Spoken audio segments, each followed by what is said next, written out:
ಒಂದು ಪುಟ್ಟ ಗ್ರಾಮದಲ್ಲೊಬ್ಬ ರೈತ, ತರುಣ. ಅವನ ಪ್ರಗತಿಪರ ರೈತ ಅಂತ ಹೆಸರು.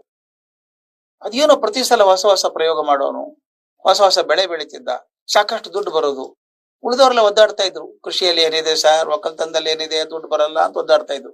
ಈತ ಮಾತ್ರ ಪ್ರತಿ ವರ್ಷ ಚೆನ್ನಾಗಿ ಮಾಡ್ತಿದ್ದ, ಹೊಸ ಹೊಸ ಬೆಳೆ ತೆಗೆಯೋನು. ಪ್ರತಿ ವರ್ಷ ಸರ್ಕಾರದವರು ಪ್ರಶಸ್ತಿ ಕೊಡ್ತಾರೆ, ಅತ್ಯಂತ ಒಳ್ಳೆಯ ರೈತ ಅಂತ ಪ್ರಶಸ್ತಿ ಕೊಡ್ತಾರೆ. ಪ್ರತಿ ವರ್ಷ ಇವನಿಗೆ ಬರೋದಂತೆ, ಇವನಿಗೆ ಪ್ರೈಸ್, ಫಸ್ಟ್ ಪ್ರೈಸ್. ಒಂದ್ಸಲ ಜನ ವಿಚಾರ ಮಾಡಿದ್ರು, ಏನ್ ಮಾಡ್ತಾನೆ ಇವನು, ಪ್ರತಿ ವರ್ಷ ಪ್ರೈಸ್ ಬರುತ್ತಲ್ಲ ಇವನಿಗೆ, ಏನ್ ವಿಶೇಷ ಅಂತ ಒಂದಿಷ್ಟು ಜನ ವರದಿಗಾರರು ಹೋಗಿ ಅವನ ಸಂದರ್ಶನ ಮಾಡಿದ್ರಂತೆ. ಅಲ್ಲಪ್ಪ, ಪ್ರತಿ ವರ್ಷ ನಿಮಗೆ ಫಸ್ಟ್ ಪ್ರೈಸ್ ಬರುತ್ತಲ್ಲ ಹೇಗೆ ಅಂತ ಕೇಳಿದ್ರಂತೆ. ನನಗೇನು ಗೊತ್ತು ಸ್ವಾಮಿ, ನನಗೊಂದೇ ಗೊತ್ತು, ಪರಿಶ್ರಮ ಮಾಡ್ಬೇಕು, ಸತತ ಪರಿಶ್ರಮ ಮಾಡ್ತೇನೆ ಇಡೀ ವರ್ಷ. ನಾನು ಮಾಡೋದಕ್ಕೆ ಫಲ ಬರುತ್ತೆ, ಅದಕ್ಕೆ ಮೆಚ್ಕೋತಾರೆ ಜನ, ಅದಕ್ಕೆ ಪ್ರೈಸ್ ಬರುತ್ತೆ ಅನ್ನಂದೆ. ಹಂಗಲ್ಲಯ್ಯ, ನೀನೇನು ಅತ್ಯಂತ ವಿಶೇಷವಾಗಿ ಬೆಳಿತೀಯಂತೆ, ಆ ಬೀಜ ಎಲ್ಲಿಂದ ತರ್ತೀಯೋ ಅಂತ ಯಾರಿಗೂ ಗೊತ್ತಾಗಲ್ಲಂತೆ. ನೀನು ಎಲ್ಲಿಂದೋ ಬೀಜ ತಗೊಂಡ್ಬರ್ತೀಯ, ಅದನ್ನ ಬೆಳೆಸ್ತೀಯ ನೀನು ಬೆಳೆ ಎಲ್ಲಾರ್ಕಿಂತ ಚೆನ್ನಾಗಿರುತ್ತಂತೆ, ಅದ್ ಎಲ್ಲಿ ತರ್ತೀಯ ಬೀಜ ನೀನು ಆತ ಹೇಳಿದ್ರು. ನಾನೇನ್ ಬಹಳ ತಲೆ ಕೆಡಿಸ್ಕೊಳ್ಳಲ್ಲ ಸರ್, ನನ್ನ ಹಾಗೆ ಇರುವಂತಹ ಜಮೀನ್ ಬೇರೆ ಕಡೆ ನೋಡ್ತೀನಿ, ನಮ್ಮ ವಾತಾವರಣ ಇರುವಂತಹ ಜಮೀನೆಲ್ಲಿದೆ ಅಲ್ಲಿಗೆ ಹೋಗ್ತೀನಿ, ಅಲ್ಲಿ ಒಳ್ಳೆ ಬೆಳೆ ಯಾರ್ದು ಬೆಳಿತಾರೆ ನೋಡ್ತೀನಿ, ಅಲ್ಲಿ ಹೋಗಿ ಅವ್ರನ್ನ ಕೇಳಿ ಅವ್ರ ಬೀಜ ತಂದು ಹಾಕ್ತೀನಿ. ಮತ್ತೆ ಇನ್ನೊಂದೇನ್ ಮಾಡ್ತೀನಿ ಗೊತ್ತಾ ಸರ್, ನಾನು ನನ್ನ ಹೊಲದಲ್ಲಿ ಬೆಳೆ ಹಾಕುವಾಗ, ಬೀಜ ಹಾಕುವಾಗ ನಾನು ಒಂದು ವಿಶೇಷ ಕೆಲಸ ಮಾಡ್ತೀನಿ. ನಾನು ಸುತ್ತಮುತ್ತಲ ಇದ್ದಾರಲ್ಲ ರೈತರು, ಎಲ್ರಿಗೂ ಬೀಜ ಹಂಚ್ತೀನಿ, ನಾನು ಒಬ್ಬನೇ ಹಂಚ್ಕೊಳ್ಳಲ್ಲ, ಎಲ್ರಿಗೂ ಕೊಡ್ತೀನಿ ನಾನು.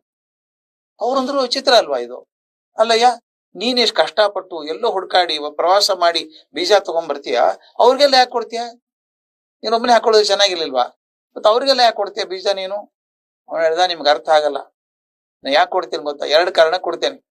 ಒಂದು, ಕಲ್ಪನೆ ಮಾಡ್ಕೊಳ್ಳಿ, ನಾನು ಒಬ್ಬನೇ ಒಳ್ಳೆ ಬೀಜ ಹಾಕಿದ್ದೀನಿ, ಎತ್ತರ ಬೆಲೆ ಬಂದಿದೆ, ಫಸಲು ಚೆನ್ನಾಗಿ ಬಂದಿದೆ, ನಂದು ಏನು ತೆನೆಗಳು ತೊಂಡಾಡ್ತಾ ಇದ್ದಾವೆ, ಸುತ್ತಮುತ್ತಲ ಅವ್ರ ಬೆಳೆ ಚೆನ್ನಾಗಿಲ್ಲ, ಹಸು ಆಗಲ್ಲೇನ್ರಿ ಅವ್ರಿಗೆ?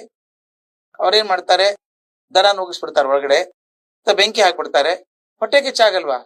ನನ್ನ ಬೆಳೆ ಒಂದೇ ಚೆನ್ನಾಗಿದ್ದು ಅವ್ರಿಗೆಲ್ಲೂ ಚೆನ್ನಾಗಿಲ್ದೆ ಹೋದ್ರೆ, ಅದಕ್ಕೆ ಅಸೂಯೆಯಿಂದ ನನ್ನ ಬೆಳೆ ಹಾಳು ಮಾಡಬಾರದು ಅಂತ ಹೇಳಿ ಅವ್ರಿಗೂ ಆ ಬೀಜ ಕೊಡ್ತೀನಿ. ಇನ್ನೊಂದು, ಅವ್ರದ್ದು ಬೆಳೆ ಚೆನ್ನಾಗಿ ಬಂದಾಗ ಈ ಪರಾಗಸ್ಪರ್ಶ ಆಗತ್ತಲ್ಲ, ಗಾಳಿ ಬಂದಾಗ ಈ ಹೂವಿನ ಪರಾಗ ಕಣಗಳು ಅಲ್ಲಿ ಹೋಗಿ ಅದ್ರ ಮೇಲೆ ಬೀಳುತ್ತೆ, ಅದರಿಂದಾಗಿ ಫಲವತ್ತಾಗಬೇಕಾದ್ದು. ಈ ದುಂಬಿಗಳು ಬರ್ತಾವೆ, ಹಾರಾಡ್ತಾವೆ, ಅಲ್ಲಿ ಇಲ್ಲಿ ಬರ್ತಾವೆ. ಕಲ್ಪನೆ ಮಾಡ್ಕೊಳ್ಳಿ, ಪಕ್ಕದವ್ರು ಕೆಟ್ಟ ಬೆಳೆ ಹಾಕಿದ್ರೆ ಆ ಪರಾಗಸ್ಪರ್ಶ ನಂದ್ರ ಜೊತೆಗಾಗಿ ನನ್ನ ಬೆಳೆನೂ ಕೆಟ್ಟ ಹೋಗತ್ತಾ? ಆದ್ರಿಂದ ನನ್ನ ಬೆಳೆ ಚೆನ್ನಾಗಿರ್ಬೇಕಾದ್ರೆ, ನನ್ನ ಫಲವತ್ತತೆ ಹೆಚ್ಚಾಗ್ಬೇಕಾದ್ರೆ ಗಿಡಗಳದ್ದು, ಪಕ್ಕದ ಗಿಡಗಳದ್ದು ಅಥವಾ ಬೆಳೆದು ಪರಾಗ ಕಣಗಳು ನನ್ನ ಮೇಲೆ ಬೀಳೋಷ್ಟು ಚೆನ್ನಾಗಿರ್ಬೇಕು. ಆದ್ರೆ ನಾನೇನ್ ಮಾಡ್ತೀನಿ ಗೊತ್ತಾ, ನನ್ನ ಹೊಲದಲ್ಲಿ ಯಾವ ಬೆಳೆ ಹಾಕ್ತೀನೋ, ಯಾವ ಬೀಜ ಹಾಕಿರ್ತೀನೋ ಅದೇ ಬೀಜ ಸುತ್ತಮುತ್ತಲವ್ರಿಗೆ ಕೊಡ್ತೇನೆ ಅಂತ. ಅಂದ್ರು, ಬಲ ಬುದ್ಧಿವಂತ ಇದೆಯಪ್ಪ ನೀನು ಅಂದ್ರು. ಅವನೆಷ್ಟು ಚೆನ್ನಾಗಿ ಹೇಳ್ದಲ್ಲ, ಪಕ್ಕದಲ್ಲಿ ಕೆಟ್ಟ ಬೆಳೆ ಇದ್ರೆ ಅದ್ರ ಪ್ರಭಾವ ನನ್ನ ಮೇಲೂ ಆಗಲ್ವಾ, ಪರಾಗ ಸ್ಪರ್ಶ ಆಗ ನನ್ನ ಬೆಳೆನೂ ಕೆಟ್ಟ ಹೋಗಲ್ವಾ ಅಂತ ಹೇಳಿ, ತಾನು ಚೆನ್ನಾಗಿರ್ಬೇಕಾದ್ರೆ ಪಕ್ಕದವರು ಚೆನ್ನಾಗಿರ್ಬೇಕು ಅಂತ ಹೇಳ್ದ. ಈ ಘಟನೆನ ನಾವು ಜೀವನಕ್ಕೆ ಅನ್ವಯಿಸ್ಕೋಬಹುದಲ್ಲ. ನಾನು ಸಂತೋಷವಾಗಿರ್ಬೇಕಾದ್ರೆ ನಾನು ಸುತ್ತಮುತ್ತ ಇರೋರೆಲ್ಲರೂ ಸಂತೋಷವಾಗಿರ್ಬೇಕು ಅಲ್ವಾ?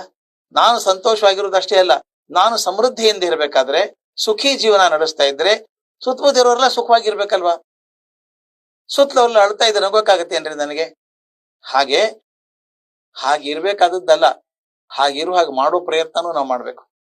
ನಾನ್ ಸಂತೋಷವಾಗಿದ್ದೀನಿ ಅಂದ್ರೆ ಸುತ್ತಮುತ್ತ ಇರೋರು ಸಂತೋಷವಾಗಿಡೋದಕ್ಕೆ ಪ್ರಯತ್ನ ಮಾಡ್ಬೇಕು. ನಾನ್ ಸುಖವಾಗಿದ್ದೀನಿ ಅಂದ್ರೆ ಪಕ್ಕದವ್ರು ಸುಖವಾಗಿಡೋಕ್ ಪ್ರಯತ್ನ ಮಾಡ್ಬೇಕು. ಇದೊಂದು ಸಮಾಜ ಜೀವನದ ಬಹುದೊಡ್ಡ ಪಾಠ. ಬರೀ ನಾನ್ ದೊಡ್ಡವನಾದ್ರೆ ಸಾಲದು, ನಾನ್ ಸುತ್ತಮುತ್ತ ಇರೋರು ಎಲ್ಲರೂ ದೊಡ್ಡವರಾಗ್ಬೇಕು. ಅವ್ರು ದೊಡ್ಡವರಾಗೋದ್ರಿಂದ ನನ್ನ ಜೀವನಕ್ಕೂ ಪರಿಷ್ಕರಣ ಆಗತ್ತೆ, ಅವ್ರ ಜೀವನನೂ ಸಾರ್ಥಕ ಆಗತ್ತೆ.